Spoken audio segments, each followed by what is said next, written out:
In this video, I will be showing you how I recreated the universal intro in under 30 minutes.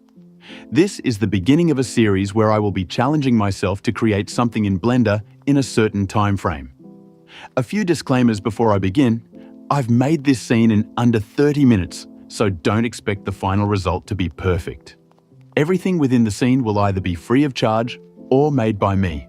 And lastly, if you want to follow along and make this scene yourself, I will not be going very in-depth, so I wouldn't recommend a beginner of Blender to follow along, but you can try if you want. Let's begin. First of all, I added a sphere and scaled it up. I gave it a shade smooth and a sub-div modifier for extra smoothness for when the camera gets up close. For the Earth textures, I went over to SolarSystemScope.com for some quality 8K resolution textures, including a daytime Earth map, a nighttime Earth map, a normal map, a specular map, and even a map for the clouds. For the majority of my scenes, I like to turn down the exposure to around 0.34. I found this number provides a good lighting balance for the majority of the projects I work on. For the Earth material, I simply connected the textures to the correct nodes. Using the shortcut Ctrl-Shift-T will make Blender do this process automatically. Next up, I duplicated the Earth sphere and scaled it up a little bit. I imported the cloud texture that I got and connected it to the base color and alpha. I then duplicated a sphere again and scaled it to be slightly bigger than the first two. This sphere will be for the atmosphere around the Earth. I gave it a material with a volume scatter plugged into the volume of the material output. I set the density to 0.05. I added a sunlight, which will be one of a few light sources featured in the scene. I set the strength to 4. Back in the atmosphere material, I set the color to blue. For the Earth material, I added a hue and saturation to the color, and set the saturation to 0.5 and plugged the specular map into the factor. Next, I added stars to the sky by connecting a Voronoi texture to a map range and the map range to the background color in the world material. I then duplicated the Voronoi texture and the map range and connected the two map range nodes to a math node and connected that to the background. Here's a quick look at the settings I had. Next, I toggled on camera to view and placed my camera to where its final position will be at the end of the scene. For the universal text, I downloaded an SVG online. I removed every part of it other than the text, and extruded the geometry for some thickness. I scaled it up to match the Earth sphere.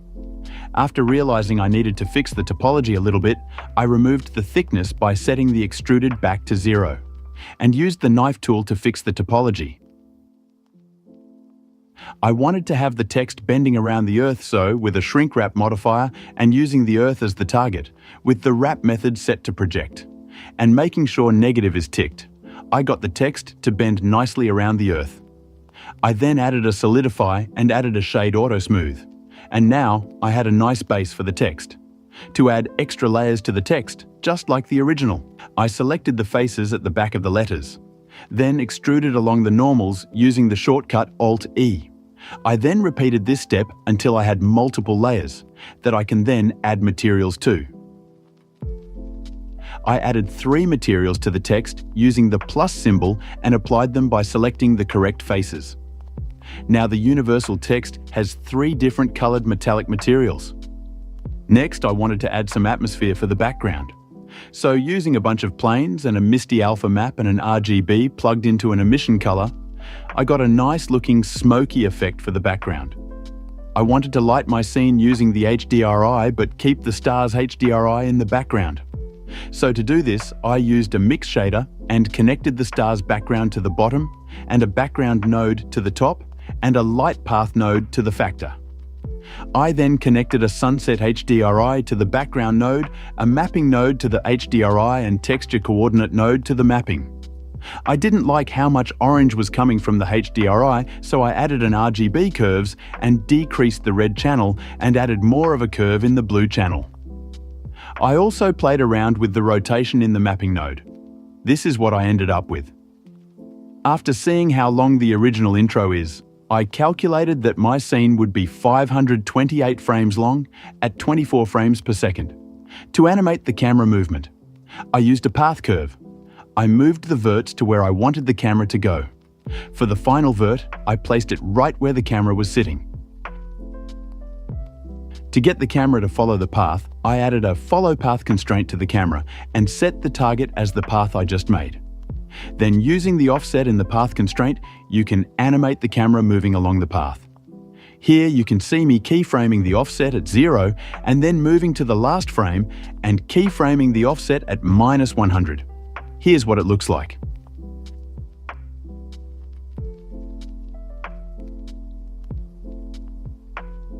Next, I rotated the camera at different frames to better match the movement of the original.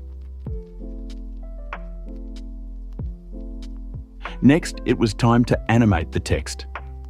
To make this step easier, I added a vertical slice in my workspace so I can see what is happening in the camera view while also animating the text. To animate the text, I set its origin to the middle of the Earth sphere. Then, I can rotate and keyframe it. If the text is clipping into the Earth, you can simply just move it over. Now it's time to animate the Earth's material so that it goes from daytime to nighttime. To do this, I selected the Earth material, duplicated the shader, connected both shaders using a mix shader. Then I replaced the daytime map with the nighttime map for the bottom shader. I connected it to the emission color and set the strength to 2. Now to get it to animate from one shader to the other, I added a color ramp and connected it to the factor of the mix shader. I changed it from linear to constant and moved the white bar to the middle. I put a gradient texture into the factor, a mapping node into the gradient texture, and texture coordinate node into the mapping. I set the texture coordinate node to window. If everything is set up correctly, you should get something that looks like this. I wanted to animate the sun moving around. To do this, I made it visible by making sure the camera was ticked under ray visibility. Then, in the light settings, I made the sun bigger by increasing the angle. Then, in camera view, I rotated and keyframed the sun to my preference. Finally, I wanted to add some glare to my render, so in compositing, I added a glare node and duplicated it. I decided to go with 2 different glares and mix them. I set one glare node to fog glow and the other to streaks. And after around 30 minutes, here is the final result.